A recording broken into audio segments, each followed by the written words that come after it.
Alright, you guys, I wanted to show you my cast hanwei practical katana. I know the light is kind of made it kind of weird. It's kind of fuzzy, but as you can see, it has an 11-inch handle, 11-inch suka, black.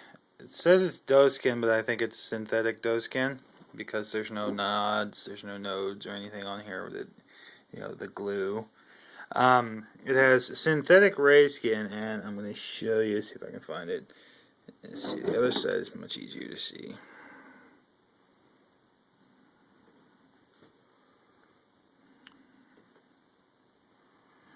But you can't really see it, but it's about right here. It's about right here where you can see where the panels are.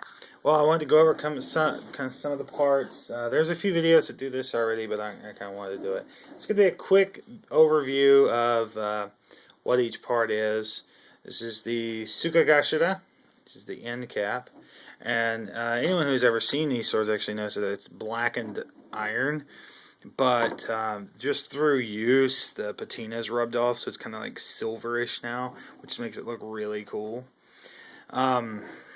As we see, we've got the Tsukiito, and the Tsukiito is really nice and really tight. And some of them I've seen have just had absolutely horrible Tsukiito, but this one actually has pretty cool Tsukiito. It seems to be very well, at least well done enough. My biggest gripe is actually on the Ura side here, or the Omote side, excuse me.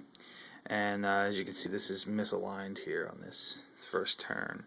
But so we've got the Tsukagashira, Tsukiito. We have the Samegawa, which is this is imitation Samegawa, imitation doe skin.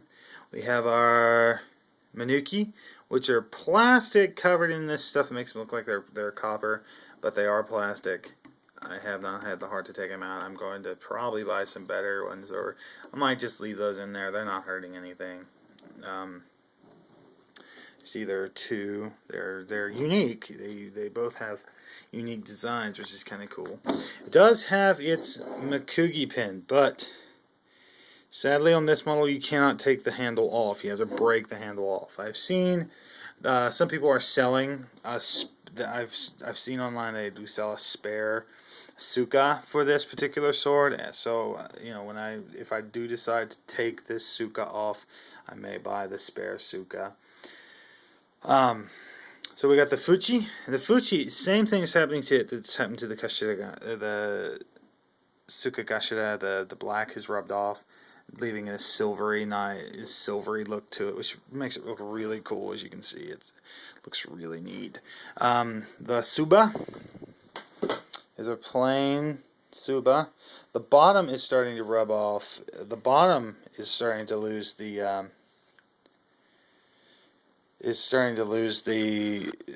patina, but for the most part, I don't mind. I like the fact that it is losing the patina. It's starting to turn down silver. It makes it look really cool.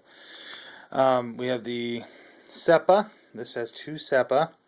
Some people don't like the Seppa. I think they add a neat accent to them.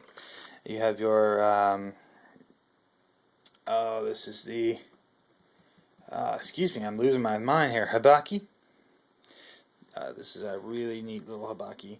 It actually has a very shallow cut down in the bottom there.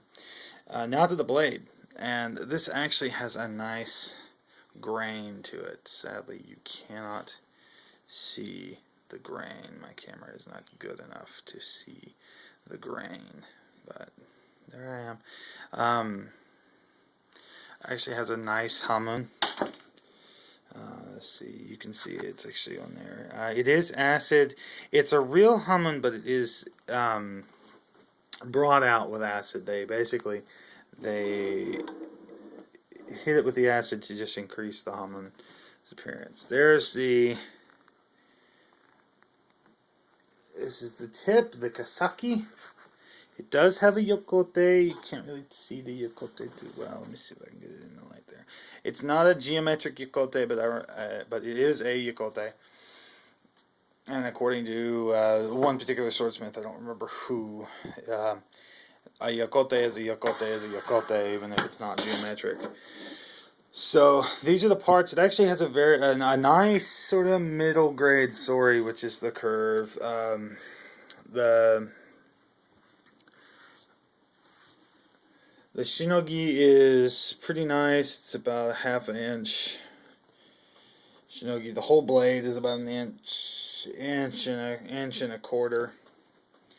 Those are just off the top of my head because I don't have my tape measure or a ruler with me. So those are approximations. Now let's go on to the saya. The saya is actually kind of pretty. It's black lacquer. You see, it's very shiny, very nice. I need to shim it because it's starting to get loose on me.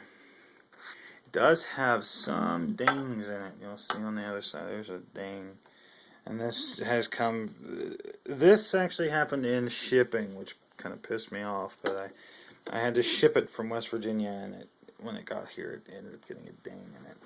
There's a little ding here. You can't really see it too well, but it's there.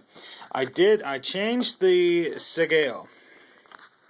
I always kind of thought the thicker segeo looked kind of cool. So I went with this thick yellow segeo. Kind of offsets from the black. It looks really neat. The koiguchi, as you see here, this is just a wooden koiguchi. It's not buffalo horn or anything like that. It's just another piece of wood. And then do all the way down here to the koji. The koji is just wood as well. But it is a separate koji if you can see it. I kind of missed it there. So, like with all the others, I'll just sort of demonstrate some of the fun things to do with this sword. It actually has a very nice feel. It's very, very comfortable. The little bit of training I do have in the sword is of Eshin Ryu. I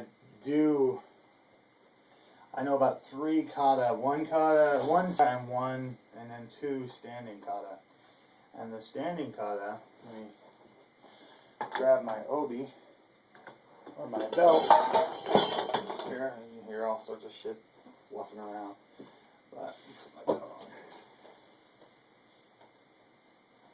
Should demonstrate. So the kata I know, the 2 standing kata. I can't do the sitting kata right now. So take it.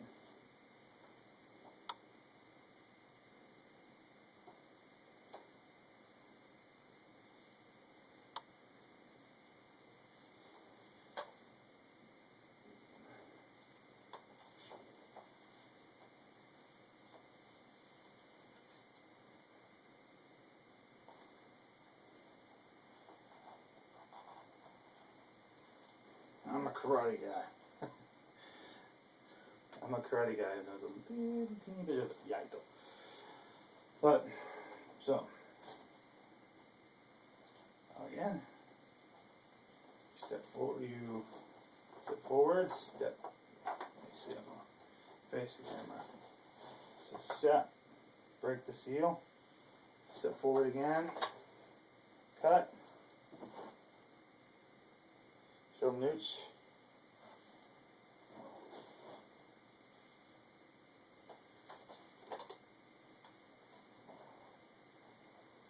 And then the other one I know, and I forgive me, I don't remember their names. Starts with the same. Step, step, cut, cut, cut.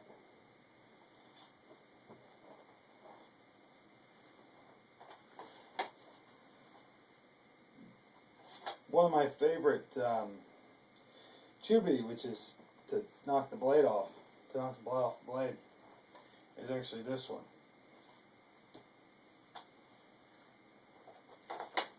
Just adds a little bit of flair. There's one that I don't like too much. It's just this one. It's okay. There's one where they just kind of go which is kind of cool. You know, and your standard chubri. And then noto, and there's a couple different noto. My favorite noto, as I showed you, is to do this. And then I like to have the blade, I like to have the saya meet the suba, and pull it down. Another one is actually chubri, bring it.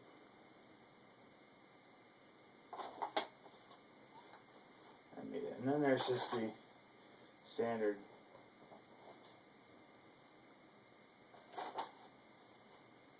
noto, which is what I was doing there. So you can see it's kind of loose. I need to shim it.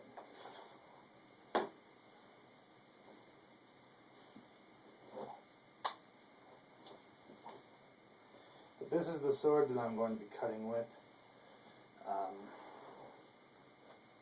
This, and I have a Viking broadsword that I want to cut with. You know. Yeah, so. Yeah, Paul Chin, practical katana. A lot of people don't like it. You know, it's kind of got mixed reviews from people. For me, I love it. Probably the biggest problem I have with it is the fact that the suka is glued onto the nakago. But, you know, you can fix that. Just buy a new suka. Of course, unless you buy a new suka. But, yeah. Show you kind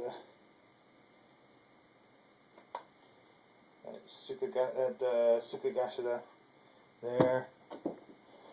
You know. So, yeah, fun times. Fun times in the city. You may have noticed I have a picture of Babar. When I hate on Babar, hate on Babar.